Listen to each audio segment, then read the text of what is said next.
Welcome to part 2 of Competency 2. In this video, we will work with order of operations. If you've kind of forgotten the basic order of operation, here is a little refresher where it's all listed out. You may remember the acronym PEMDAS and the little words that go with it. Regardless, we always need to remember that it isn't just parentheses that is the first operations to look at. It's also any type of brackets, okay? It could be a variety of brackets, multiple parentheses, and so on. So make sure you have that in the back of your mind. We say parentheses, but it's more than that. Okay, then as far as exponents and roots, if you watch other videos or if you just remember, you know that the square root of x is actually x to the second power because there's a lot of things that we don't write, okay? This is actually 2, and this is actually x to the first. So you might want to familiarize yourself with these things before we move on. There are lots of good videos and places, references where you can find these items, okay? And then the next thing is multiplication and division are on what you might want to say the same level. Remember, we are working with those from left. Oops, I wanted a highlighter. I didn't get one. Okay. Now I think I have one. There it is. Left to right. Solve it like a book. Same thing for adding and subtraction. Technically, they're on the same level. So you look at it like you're reading a book. But in a lot of cases, as you see in case 1, we have the luxury of simply typing that into our calculator. This calculator is very good with order of operations. That's its job. Okay, so let's say 70 minus 20 divide by 4 plus 1 minus 18. The key is to make sure you enter it correctly. Plus 2 and then times 8. Let's see, times 8, 2 minus 18, 4. I kind of look at it backwards to make sure I haven't messed up anywhere. I've entered the correct thing. Okay, looks good. Notice how I use that arrow. When you enter a lot of numbers, you can see them all. Okay, just go back and forth. But we look good. So let's push enter, and 64 is the value that we're looking for. It's all good. There you go. Now let's look at what number 2 says. What is the value of? And it gives us just a long connection of operations and digits and exponents. Just put it in the way you see it. This calculator will handle that very nicely. Okay, so negative, then parentheses, then -3. Also, this is a time to be aware of your positives and negatives, okay? And negatives versus minus. Okay, so in this case, we start out with negatives, close a parentheses, put it to the second power, plus 15, and then divide. Now in parentheses, 3 minus 8. Yes, some of this you could do in your head, but I don't want to risk it. Plus 2. My brain may not be the best right now. Who knows? Okay, so notice what I'm doing here. Divide by 2, carry it up to the third. Okay, so it looks like we have everything there so far. Let's arrow to the left, make sure all of that is correct. And I have negative and negative. Now, if you don't know for sure, you haven't watched other videos, the reason we put in this negative here down at the bottom instead of subtraction is because there isn't a digit in front of them. If there were an actual digit, or rather integer or number, then we could use subtraction, or we would need to use the subtraction button. But for this, it's negative because let's say it's out in the front, or there's not a digit in front of it when we push the button. Okay, let's push enter. And there you go. Okay. Now we don't have a decimal answer, but I do see an equivalency, and that would be D. Well, how do we make sure? How do we double check that? How do we validate that? We'll use your toggle button. Oh goodness, let's see. That toggle isn't working. Oh, I know what to do. See this? I hope it works. See where the word table is? It says F and it has a toggle and then a D. That should be my fraction to decimal. Let's see what that does. Or we may want to use this one here from, let's try them both. There's a other one next to it in the center. Let's see what we get. So second table. See how it's saying I'm going to go back and forth, fraction decimal? Let's see what it gives me. No, that's not very helpful. Well, now that it's in a fraction form, let's try this other button that is fraction to uh, mixed number.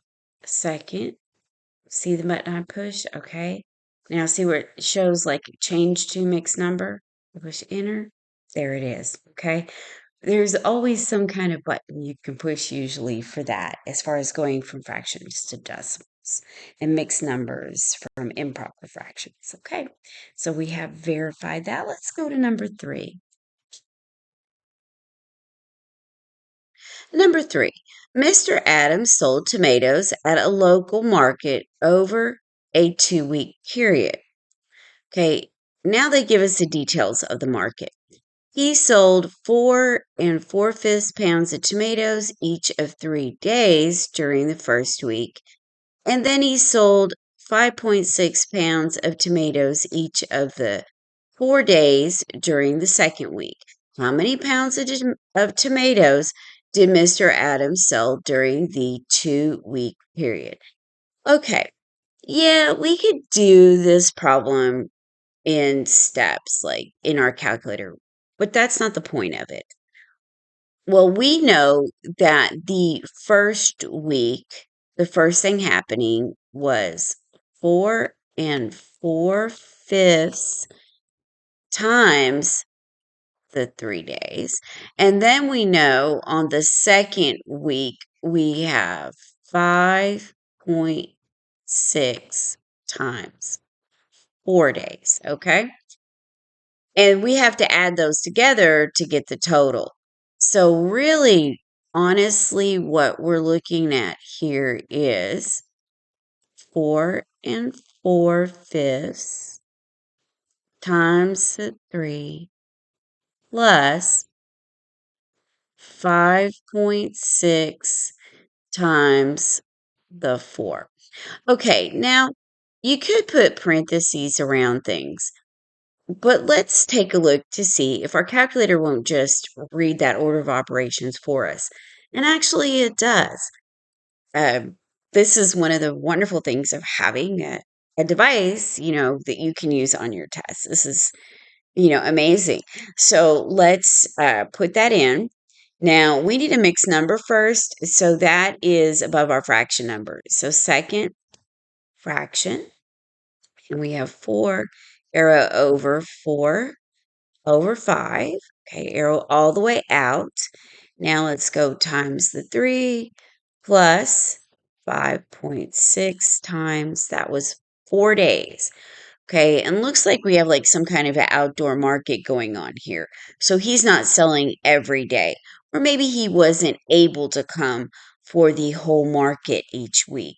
Okay, doesn't matter. We have a nice setup for what actually occurred at the market. So now let's push enter, and that gives us the correct amount. Okay, you can do those separately if you like to see how that comes out. I've double checked that value, and that's exactly how much he sold. Okay, now let's look at the next ones. Let's see, it looks like we have some more. Good. All right, now the next one. Well, this is a different situation. It says, what is the value of this fraction? Well, it's a whole expression. Now, it has absolute value.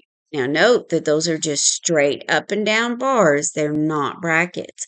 However, when we look at this whole numerator, there is no negative and there is no subtraction. Therefore, putting that in our calculator is not a big deal. We can just use parentheses to deal with the whole thing because it won't change the outcome. If there were a negative embedded somewhere or a subtraction, then I would be weary. But because it's all positive, absolute value does nothing. It's all positive anyway. So let's just put that in our calculator, but with parentheses because our calculator does not have absolute value. Okay? So you push a fraction, set up first, and begin with the numerator. 2 plus 4 parentheses, 7 plus 2 squared, close the parentheses and go down. Then 4 times 2 plus 5 times the 3. And you can arrow all the way out to take a good look at it. Okay, make sure we entered everything properly. I would say yes. So let's push enter. And the value we need is 2. Okay. Like I said before, you can try this by hand. Also, try putting it in a more powerful calculator, also like a TI-84, and also online programs would be great. Just to double check so you know you've proved to yourself that this very, let's say, minimal type calculator, scientific, does what we need. And it does. We just have to know how to read the question properly, which is also the case on number 5. Okay, for this expression, we have brackets and absolute value going on. So this is what we need to know. The first thing I need to see is these brackets. Well, we can turn these brackets into parentheses. Your calculator reads it just fine. It's their placement is why it reads it okay. Now, the absolute value. Well, we do have a subtraction in here. Okay, it's minus 5, but I'm okay with it, and I'll tell you why. Because that is to the second power. Any even power always just makes everything positive anyway. So the fact that there's an absolute value doesn't matter. We can use parentheses because this is even. The minute we see an even power, that just tells me whatever is inside the absolute value doesn't matter because to the second power, to the fourth power, to the sixth power, it's all going to be even in the end anyway. Okay, so for this, we have a very safe setup. We can just put in parentheses instead. So let's do that. Okay, we set up our fraction. Now put in the numerator. Okay, 5 plus 3 squared minus 24. And then we divide. And then 6 times 2. And that is all correct. I like it. So let's go down to the denominator. Now we have to make sure that we put in our parentheses exactly the way we have it on our paper. Okay. So we have parentheses 5 plus 3, another parentheses 2 squared minus 5. Now we have a parentheses and another parentheses. That's essential. You have to have that. Your parentheses in the beginning must match how many you have in the end, and it does. Okay. Now plus, and then we have parentheses 2 squared. Okay, and then oh, it's minus 5 again. Now that's very curious. Okay, so minus 5 and then parentheses, but we have to square that. And let's double check that we've done that correctly. Okay. And I agree with it. Looks like, remember, you can always arrow over to go back and look at the front part. And I like it. Okay. All right. I'm going to arrow all the way out so you can kind of see what it's going to look like on your calculator. Okay. See, I have it all the way out and we look good. So we push enter and the value is 2 again. Okay. All right. Which is just a coincidence. Okay. But like I said, put these in other calculators, work it out by hand, verify it for yourself. Now let's look at number 6. Ooh, this is very complex. However, I see some things going on that are very important. Now, the difference between a negative and a positive is very evident in the numerator. Okay. So let me use a little highlighting. Obviously, the first -3, that's a negative, and the next one. So those are negatives. We'll have to use that negative button at the bottom. And now here, I'm going to circle this. See how that has 1 and then the minus after it? That's an actual minus. So that's subtraction. Because of the number 1 in front, that's subtraction. Now, when we go over behind that, we have -10. That is an actual negative. That is a negative. Why? Because you have a bracket in front of it. That is not an integer or any kind of a number. So that will not, that will be the negative button at the bottom. Okay, now that's the same with the 6. However, this 10 means that that's subtraction. Okay, that's the difference. Okay, so notice wherever I have it highlighted, there's not a number in front. There's either a parentheses or a bracket. Now let's deal with the bracket. We just put in parentheses for that because it's not absolute value. And at this point, the bracket is simply like, let's say, extra dressing.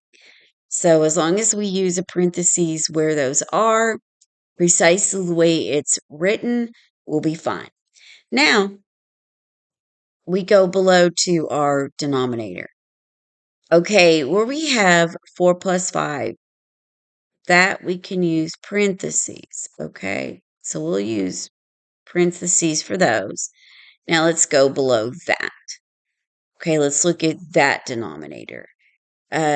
I don't see anything with absolute value, anything weird going on.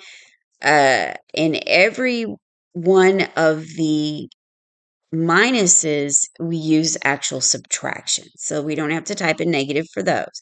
So we're okay.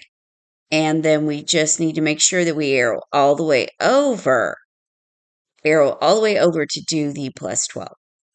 That's a little more complex, but let's clear everything out. I'm going to clear everything so we can see how this goes, okay? All right, so let's try this in our calculator. First, we have to push fraction. We've set up a fraction. Before we do anything else with setup, let's put in our full numerator, okay? Exactly as typed. So 13 plus parentheses. Now that's a -3. Close the parentheses and square it. Now plus 4. We have another parentheses minus the 3. Close it. Now we have plus 1. Now that's a subtraction because of the 1. Now we have a parentheses, okay? But that is going to be a -10. I mean a negative. We push the -10. Okay, so there, let's put in our 10. But because we put in a 10, now we can say subtract. Now we have our parentheses. Well, because of the parentheses, we have to put in a -6 and close it, and then close it again. Because we had another parentheses. So make sure, see where that -10 is, -10? Well, that's a parentheses. Then we have another parentheses. So we have to close with 2. So now we have everything entered on the top the way it should be. Now let's go down to our denominator. Now our denominator has a fraction within it. So simply push the fraction button, okay? Put in the numerator exactly the way it's typed. So that would be parentheses 4 plus 5 and parentheses, okay? Now we go down and we have to put in that denominator. Well, there's no issues with absolute values or negatives and positives. So we just need to type it in the way it is. So 4 squared minus the 3 squared. Okay, now parentheses 4 minus 3, close our parentheses, and then minus 8. Now you may be weary of this parentheses in front of the minus 8. Well, here's the difference. That's a closed parentheses, not an open parentheses. Because it's closed, that whole 4 minus 3 is considered a value, an integer. Okay. And that's why we can do it, because we have closed everything. So you just use subtraction if everything's closed. It's those open parentheses that I have highlighted in the numerator that give you that situation. Okay. Make sure you make a note of it and are fully aware of that. Now we have to arrow over all the way. Now we can put in plus 12. Okay, I'm just going to give a little double check, make sure I like everything on the bottom. And see how I can arrow over, I can go up, and I can, I went too far. You see what happened? Now, see where I am? So make sure that you're in the right place. Okay, I like everything. Okay, now here's something you need to know. Let's say I typed something in wrong. I'm going to go all the way down. Let's say I typed it in wrong. And that's a lot to have typed in this multi-view. It doesn't show it in a little space like other calculators. So if I make a mistake, there's unique things about this calculator. It does let me push the clear button and then just go right back to it and fix it. But let's see if I have to fix it. So let's push enter. And the answer is actually 5. So I entered everything correctly. So I'm happy with my value. But let me show you something before we do anything else, okay? I'm going to arrow up, okay? I'm on the 5. But now the whole thing is highlighted, okay? So I'm capturing it. So I can capture it. I can push enter, and now I have it back. All right, now I'm going to type in a mistake intentionally, okay? And I want to show you how we can go fix it. Right? So I'm going to arrow over, and let's arrow up and up and up, and I want to go right here. See where that 6 is? We typed in a negative correctly. Well, let's say I made a mistake, okay? I'm going to subtract. Okay, so that's the actual subtraction. See what I did? Now I'm going to push enter. Oh, see what happened? It says you didn't type something in correctly, which is usually your negatives. Okay, so this is what I can do. Push the clear button and it sends me right back. I don't have to type the whole thing over. And that's something about this calculator most people don't know. It's my favorite thing about this little model of calculator. And when you take your test, if they give you questions like this, you are going, any test, you're going to love it because I don't have to do it over. So I put in a subtraction by mistake, and I can see that because it's level with the subtraction above it. It should be raised a little like what's in front of my 10 right here. So I'm going to push the negative button. Now see how it's raised a little bit? So now it's correct. So now I can push enter. And there you go. It gave me the correct value. It's one of my absolute favorite things. These little calculators, maybe they seem like they're not going to help you out, but if you really know what you're doing, they can be amazing and save you tons of time. Okay?